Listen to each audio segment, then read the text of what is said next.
Welcome to my brand new channel. So this is all about 30 days fitness challenge. So আমরা যারা office করি, কর্পোরেটে আছি, তাদের একটা সবচেয়ে বড় চ্যালেঞ্জ থাকে যে আমরা কীভাবে সময় বের করব।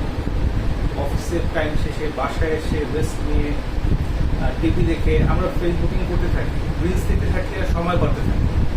সো আমরা জানি না যে ধীরে ধীরে আমরা আসলে কোন দিকে যাচ্ছি, আমরা কি কি ড্যামেজ হচ্ছে পৃথিবী এবং কমফোর্ট জোনের মধ্যে কীভাবে আমরা হারিয়ে যাচ্ছি। সো চলেন কিছু মেডিসিন খাই, তারপরে শুরু করি। রিসেন্টলি আমি হসপিটাল গেলাম, তো ডক্টরের অ্যাপয়েন্টমেন্ট নিলাম। সে আমাকে দেখেন এতগুলো মেডিসিন দিয়েছে, অনেকগুলো মেডিসিন দিয়েছে। সো আমি খাওয়া শুরু করি। সো ধরে ধরে আমার সাথে থাকবেন, আমি আমার এক্সপিরিয়েন্সটা শেয়ার করবো এবং আমার কিছু চ্যালেঞ্জ ক্যাটেগরিগুলো কী আছে এবং কীভাবে করবো সেগুলো শেয়ার করবো। সো আগে মেডিসিনটা খেয়ে নিই। ডক্টর প্রতিদিন এগুলো খেতে বলেছে, সকালে আর রাতে দুইবার।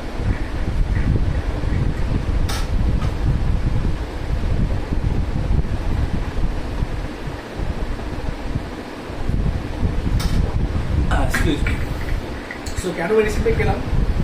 সো ডক্টরকে যেটা বলেছে যে অ্যাজ পার হাইট আমার যতটুকু ওয়েট থাকা দরকার তার চেয়ে আমার বেশি আছে। আমার 5 feet 9 inch, সেখানে আমার ওয়েট থাকা দরকার 79.8 কিলোগ্রাম, যেখানে আমি গেইন করেছি অলমোস্ট 83 কিলো। সো আমার কেপি হচ্ছে 3 কিলো রিডিউস করা। সো এই যে ওয়েট বেড়ে গেল, সাথে সাথে আরও ইন্টারনাল অনেক ড্যামেজ হচ্ছে যেগুলো ভিজিবল না।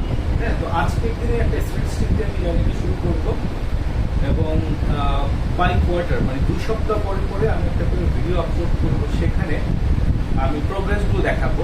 খুবই সিম্পল, জিমে না গিয়ে বাসায় বসে কীভাবে ওয়ার্কআউট করে এই ফিটনেসটাকে ধরে রাখা যায় এবং রেগুলার ডায়েট যেটা সেটাই ফলো করবো। একটা জিনিস আমি অ্যাভয়েড করবো, সেটা হচ্ছে যে মানে কোনো বাইরের খাবার খাওয়া যাবে না। হ্যাঁ, 100% বাইরের ফুড নট অ্যালাউড। সো আমি ঘরের খাবার খাবো এবং ঘরে বসে ওয়ার্কআউটগুলো করবো।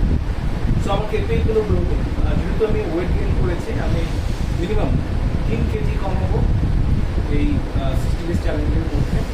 সাথে সাথে কোলেস্ট্রল বেড়ে গেছে। আমাদের 2 ধরনের কোলেস্ট্রল থাকে, আমরা সবাই যেটা জানি। একটা হচ্ছে ব্যাড কোলেস্ট্রল আর একটা হচ্ছে গুড কোলেস্ট্রল।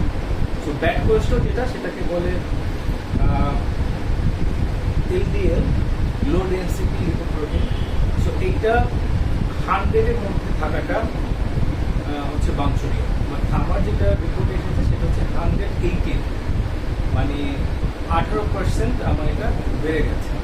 সো 60 days চ্যালেঞ্জের পরে এইটা আমি আরেকবার ডায়াগনোসিস করবো, এই রিপোর্টটা আপনাদের সাথে শেয়ার করবো। তখন দেখবো যে কোলেস্ট্রলটা আমার কন্ট্রোলে আছে কিনা।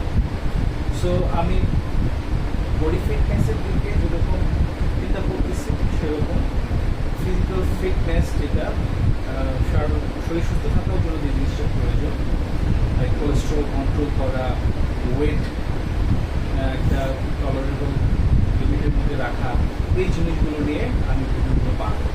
সো আমার সাথে থাকেন। তো let's get out from comfort zone.